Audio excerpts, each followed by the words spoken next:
guys, it's Tori XO. Y'all already know. If you don't know, now you know. Anyways, I wish you guys could see my setup right now. I literally have, because I ordered a tripod and it's not here yet. I literally have a watermelon with a mixing bowl on top of it, and then I have my phone, and it's like hilarious. I'll insert a picture what it looks like. That's crazy. But anyway, so today my story time is how my boss tried to kiss me, and girl, that was crazy. Like, I can still remember it vividly. Like, I remember everything. It was just crazy. So basically, I worked at the shoe store. It was my first job, and I started in July.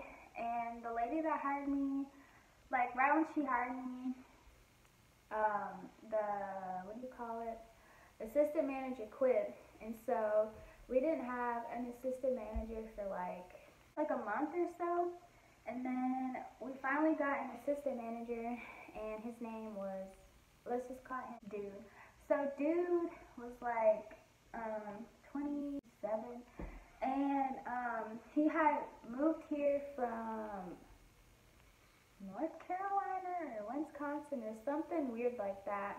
He was a pool maker dude. Like, he would dig and he would make the pools for you and stuff like that, which I thought was cool. And he was in Topeka. That's where I was at the time. I live in Alabama now. And he was in Topeka, and he saw the ad online, and he applied just to see, and he got the job. So he got hired. And honestly, I didn't like him at first because it was stupid why I didn't like him, because I remember when I first met him, I was in the back room and I was getting shoes from the very top. And like, I will lie, the way I had the ladder was dangerous, because like, you want, like, here's the wall, you want the ladder to be like this or something, but my ladder was like this. I was being stupid. And then he's like, what are you doing? Get off the ladder. Like, that's unsafe. I don't want you to get hurt. Like, he was looking out for me, and I got mad, which was stupid. I don't know. But anyways, about like a week later, like, we became cool, and a month later, we were like this. Like, we were best friends. Like, he would buy me lunch, I would buy him lunch. Like, we were just like best friends. Like, I just always wanted to work with him because we were cool, and like, I didn't have a crush on him or anything. Like, I didn't think he was attractive. I just liked him because he's like likable and he's really cool and fun. So when we got really cool, he was starting to tell me, like, our boss, like the lady that hired me, she's getting weird, like, sexual messages, and like, he would show them to us and read them to us, and we're just like, okay. I remember he read us the message, and she's like, oh, I just can't stop picturing us fucking in the back room. And I was like, okay. And then me and my cousin that worked there, I didn't even know we were cousins until like 2 weeks after he started working there or whatever. We would always be like, do you think that there's something going on between the manager and assistant manager? Because like, it just seems like they have something going on, you know? And I'm like, I don't know. And like, when he would show us the messages, I'd be kind of like suspicious, because like, she didn't just say that out of the blue, you know? I don't know.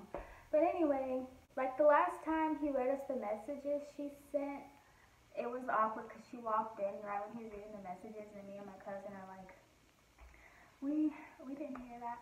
And yeah, so literally the next day she got fired for sexual harassment. And I remember he became like the general manager. Like, he didn't know what he was doing, and he tried to call her and she wouldn't answer. And he tried to get us to call and text her, she wouldn't answer. So it was just like, okay, like, this is weird. And I remember him being like, oh, what am I supposed to do now? Like, how am I supposed to get my stuff? And I'm like, what are you talking about? He's like, all my clothes and stuff are at her house because I don't have an apartment yet. And I'm like, red flag. Y'all was doing stuff because you live with her and stuff. Like, yeah. So anyways, let's just get to the night he tried to kiss me. So both my managers, like, they didn't have cars, so they would literally have us part-timers, like, drop them off and shit. And I didn't tell my mom because I knew my mom would be, like, hella mad. And yeah, but like, I didn't mind dropping off the lady the girl manager, because she literally lived like a minute up the road. Like I would get to her house in under a minute, you know, or her apartment in under a minute. And like I didn't mind because she was really nice and I loved her and stuff. And then dude, which is what I named him, he would have us drop him off at a bar every night. And he would come into work drunk and high all the time. Keep that in mind too. And the night that he tried to kiss me, he was high. No, he was drunk and high because he smelled like alcohol. And the last day that we worked together is the day he tried to kiss me, and I remember him being really like high and like crazy all day. And so while I was going to drop him off at the bar, and I pulled up. Like on the way there, he's being really weird. He's like, "Oh my God, I just love you. Like I love you so much. Like we should just run away and get married. Like oh my God, we're gonna get married." And I'm just like, yeah. Like I was just nervous, you know. I was uncomfortable, I should say. And so I just wasn't comfortable. And so when we pulled up to drop him off, he was just sitting in the car for like 2 minutes, just like, "Oh my God, like you're just so amazing. Like, oh, like I love you." And he was just going on and on. I'm like, okay, get the fuck out of my car, yeah. Okay, this is weird. And he finally like gestures like he's about to get out the car, like he opened the door handle and then he like stops and he turns around towards me and I'm like facing straight because I'm about to like drive off, you know, skirt skirt. And he like grabs me by my face. He's like, "Bye, I love you." And he like leans in to kiss me. And I just remember his face being like, and I'm like, "Oh my God." And I was like, "Nick." Ooh, I almost said his name. I was like, "Dude, what are you doing?" And he's like, "I'm not kissing you this time, but next time I will." And I was like, okay. And then like he got out the car and he like knocks on the window. He's like, "Bye, I love you." And I was like,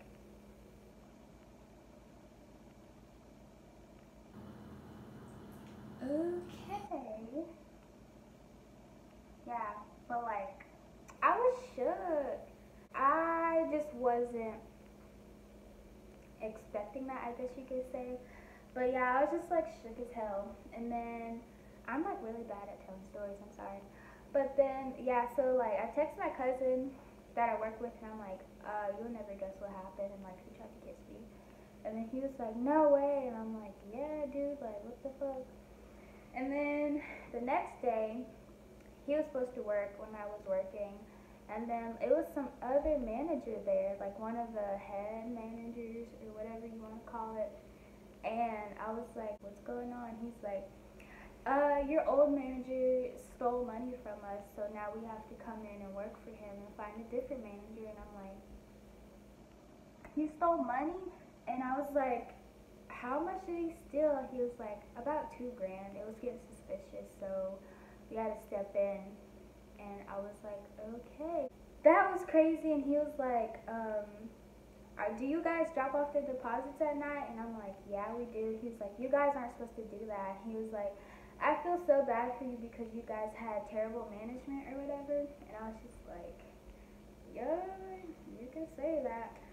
And yeah, so that was crazy. Never heard from him again. I remember I like Snapchatted him asking like where he was, and like he never opened it. Still to this day, he never opened it. And me and my cousin and like the other part timers, we would just be like, "This man is somewhere like in Canada right now, running away. Like who knows where he's at." But yeah, this was the fall of 2016, and I was a senior because I graduated early. And I remember when I started college a year later from that fall, so fall of 2017, I remember my cousin texted me. He's like, "Bro, like, guess who I saw?" And I'm like, "Who?" And he's like, "I saw a dude." And I'm like, "Oh my God, like, where is he?" He's like, "He works at this sandwich shop." And he works in the back. Like, I saw him in the back, and like we made eye contact. And I was just like, okay, so he's still in the country, all right. But yeah, like, he deleted like all the social media and all that, so I was just like, okay, like, that's crazy. But yeah, I wonder what he's doing. I wonder if he's still there. I doubt it, I don't know. But yeah, that was crazy. But anyway, this is my story time. I apologize because I'm terrible at telling stories. And like, this is all crooked. Like, you see the wall is crooked. It's the way my phone is. I apologize. But anyway, like I said, I'm terrible at telling stories. But I'll get better. I have like a billion other story times. Like, story time I first got grounded. Story time dating a Crip gang banging dude. Story time. I just have a lot of story times that I'm gonna do. But anyway, so be on the lookout for my next video. I'm not sure what it's gonna be yet. I think I'm gonna do like a vlog for my first day of college, which is on Wednesday. But I don't know, I might do it. Like, I'm not comfortable vlogging in like real life yet. Like, if you watch my Kansas vlog, like, I was just real awkward. Like, I was like really awkward. And whenever I like record while we're at the amusement park, I just be like, hey guys, we're at the amusement park. Like, no. But one of these days, I'll get better at it. But anyway, it's Tori XO, and I'll see you in my next video.